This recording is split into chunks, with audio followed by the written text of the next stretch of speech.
কখনো এমন কিছু করছে যাতে অভি বাধ্য হয়ে তার সঙ্গে কথা বলে। কিন্তু অভি যেন পণ করেছে ছুটি যতই চেষ্টা করুক না কেন সে কোনোভাবেই নিজের অভিমান ভাঙাবে না। ছুটির প্রতিটি কাণ্ড চোখে পড়লেও অভি নীরব থাকে, আর এখানেই ছুটির দুশ্চিন্তা আরও বাড়তে থাকে, কারণ সে বুঝতে পারে শুধু নিজে চেষ্টা করে অভির রাগ ভাঙানো সম্ভব হচ্ছে না। শেষ পর্যন্ত ছুটি এক অভিনব পরিকল্পনা করে। সে ঝুমকিকে অভির কাছে পাঠিয়ে দেয়। ছুটির নির্দেশ ছিল ঝুমকি যেন অভিকে মালা পরিয়ে দেয়।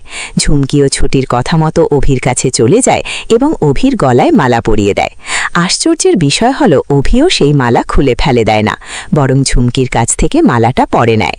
দূর থেকে এই দৃশ্য দেখেই ছুটির মাথায় যেন রাগ চড়ে যায়।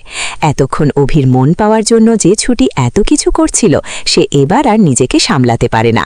রাগে সোজা অভির কাছে চলে আসে